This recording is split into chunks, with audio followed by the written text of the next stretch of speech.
Muy buenos días o buenas tardes, depende de cuando estén viendo este vídeo. En primer lugar, me gustaría agradecer al comité organizador por darme la oportunidad de presentar mi comunicación en este congreso.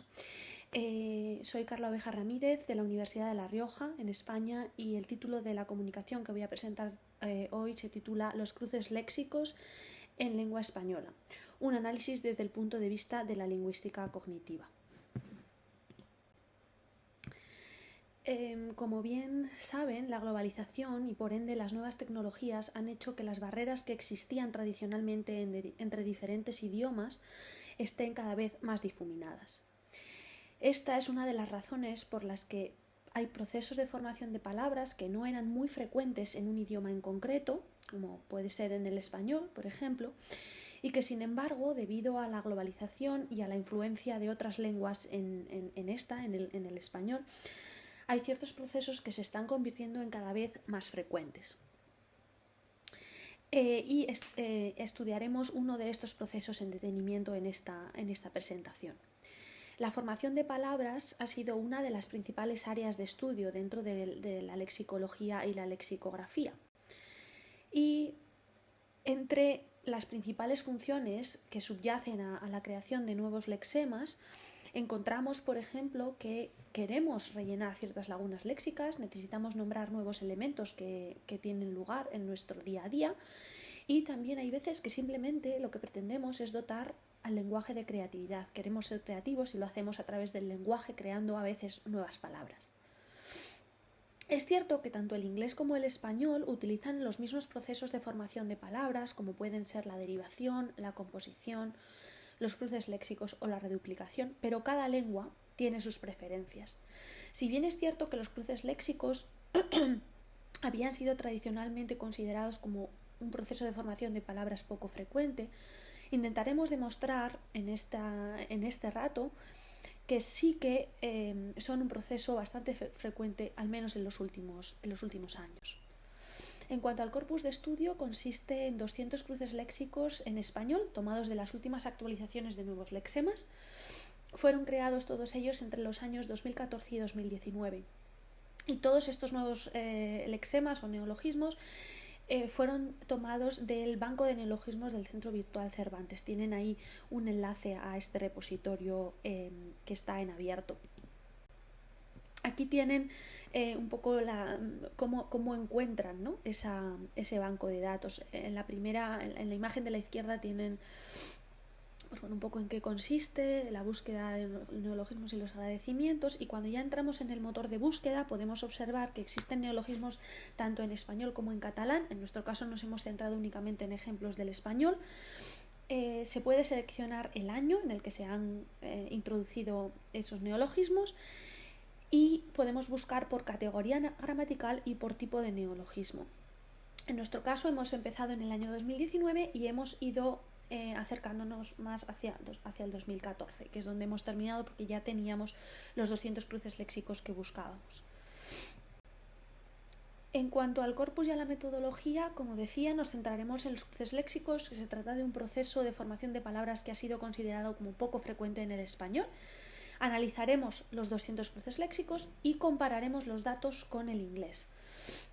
Este es uno de nuestros objetivos, comparar los datos entre el español y el inglés, puesto que la profesora Sandra Peña, también de la Universidad de La Rioja, ya había llevado a cabo un estudio sobre cruces léxicos, pero en este caso en lengua inglesa.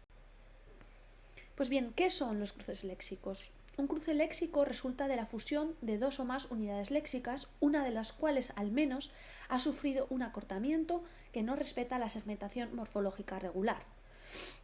Ahí tienen un ejemplo tomado de nuestro corpus, como puede ser sexilio, que proviene de las palabras sexo y exilio. Se trata de un fenómeno por el cual una persona del colectivo LGTBI se ve obligada a abandonar su pueblo o ciudad debido a la discriminación o LGTBI-bifobia que sufre en un entorno determinado. Por tanto, como pueden observar, en este caso, ambas formas, tanto sexo como exilio, han sido acortadas. Vamos a clasificar nuestros cruces léxicos. Hemos clasificado todos nuestros cruces léxicos atendiendo a tres grupos. Hemos llevado a cabo tres categorizaciones distintas. La primera de ellas tiene que ver con qué tipo de cruce léxico son, si se trata de cruces endocéntricos, exocéntricos o lambda. Veremos en qué consiste cada uno de ellos. Nos centraremos también en los patrones morfosintácticos de los cruces léxicos y analizaremos, esta será la parte central, las operaciones cognitivas que subyacen a la creación de cada uno de los cruces léxicos. Si nos centramos en el tipo de cruce léxico y observamos lo que se ha estudiado en la literatura existente, se distingue entre cruces endocéntricos, en los cuales una de las palabras base funciona como el núcleo semántico y la otra palabra base funciona como modificador, en cuyo caso hablaríamos de que ambos términos, o uno de los términos, es hipónimo de otro de los miembros. Sería el caso de sexilio. Es un tipo de exilio concreto, por lo tanto, el núcleo semántico sería exilio y el modificador sería sexo. Exocéntricos, ninguna de las palabras base es el núcleo semántico y no son hipónimos de ninguno de sus constituyentes. No hemos encontrado ejemplos de cruces léxicos exocéntricos en el corpus, y esto es algo que también le ocurrió a la profesora Peña cuando llevó a cabo su estudio en el año 2022. Y después tenemos los cruces léxicos de tipo lambda o de doble núcleo, en los cuales ambas palabras base pueden considerarse como el núcleo del cruce léxico. Sería el caso de dramedia, que proviene de las palabras drama y comedia. En cuanto a los patrones morfosintácticos que componen los blends, la mayoría de los cruces léxicos son sustantivos, a los cuales siguen con muchísima distancia los adjetivos. Es decir, tenemos un puñado de adjetivos, pero la mayoría de ellos son sustantivos. En cuanto a la composición del blend, tenemos casos en los que se utiliza la combinación de dos adjetivos, sería el caso de feminazi. Sí que es cierto que en la mayoría de casos el cruce léxico resultante es el resultado, valga la redundancia, de la unión de dos lexemas. Sin embargo, es cierto que a veces encontramos que más de un lexema, que la unión de más de un lexema da como resultado un nuevo cruce léxico. Sería el caso de mi pyme, en el cual se utilizan 4 lexemas para crear este cruce léxico. En este caso tenemos los adjetivos micro, pequeña y mediana junto con el sustantivo empresa. Adjetivos con sustantivos, doble adverbio, sustantivos y adjetivos, ¿de acuerdo? Ahí ven diferentes ejemplos. 2 sustantivos, como veíamos antes en el caso de dramedia. También tenemos el caso de incluir 3 sustantivos, sería el caso de Galeusca, que proviene de las palabras Galicia, Euskadi y Cataluña, etcétera, ¿de acuerdo? Entonces ahí ven un poco las combinaciones posibles, o al menos las que se han dado en nuestro corpus de estudio.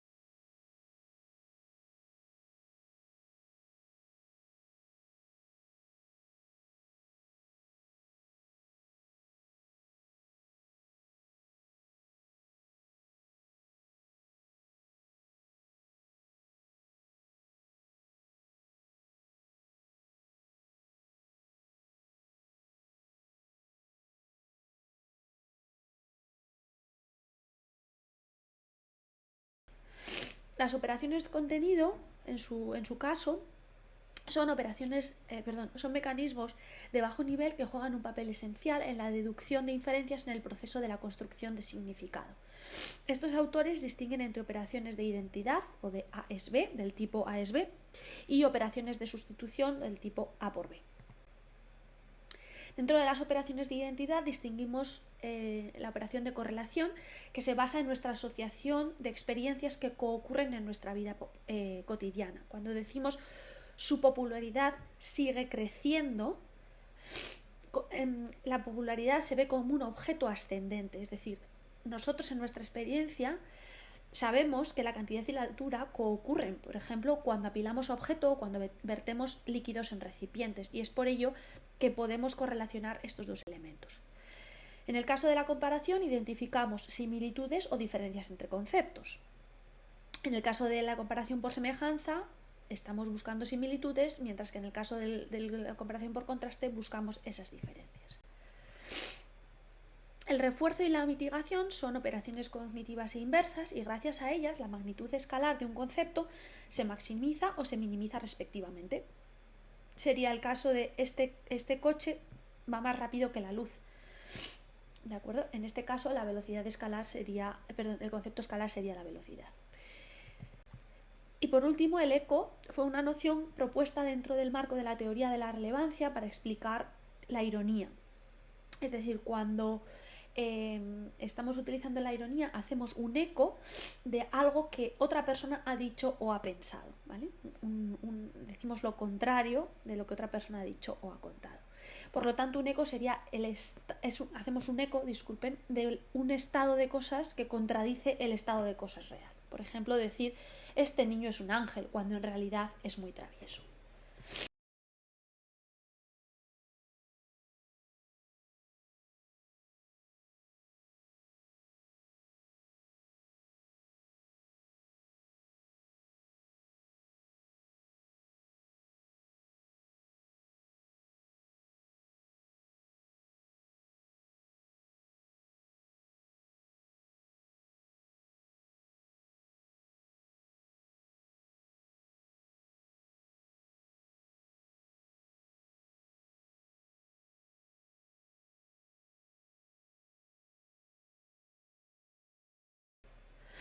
Ambas operaciones cognitivas, tanto la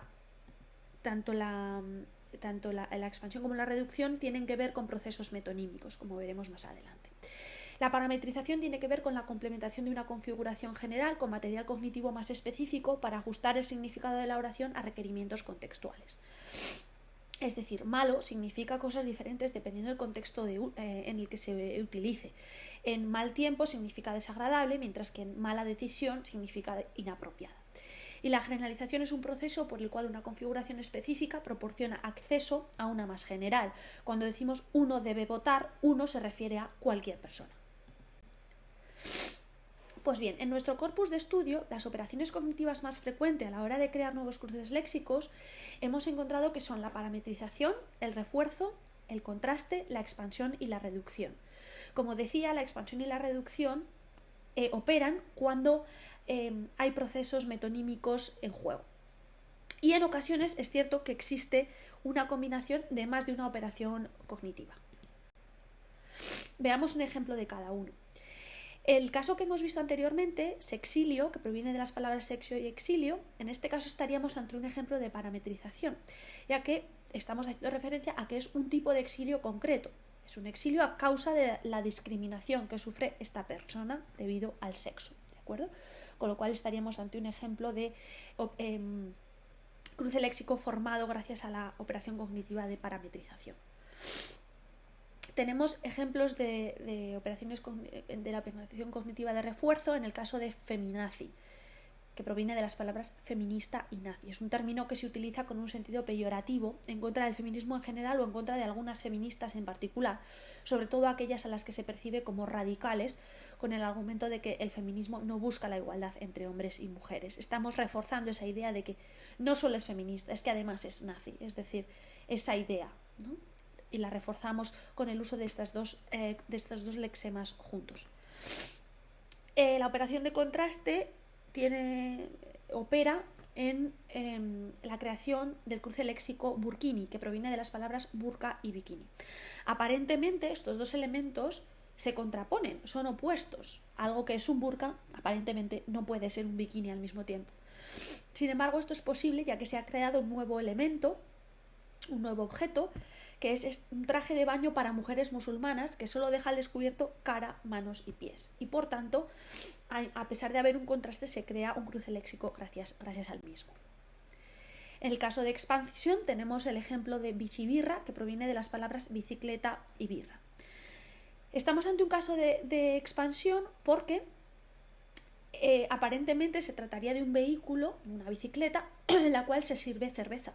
Sin embargo, hemos observado que en las bicibirras actualmente no solo se sirve cerveza, sino que se sirven también otras bebidas e incluso comida. Por lo tanto, estamos ante un proceso de expansión porque la cerveza, un elemento que se utiliza en ese medio de transporte, proporciona acceso conceptual a un dominio mucho más amplio, a cualquier cosa que se sirva allí. Y un caso de reducción en instamodelo, que proviene de las palabras Instagram y modelo. Es decir, una modelo de Instagram. Estamos ante un caso de reducción porque se trata de un caso concreto, de un tipo concreto de modelo, y es la que opera en esa red social.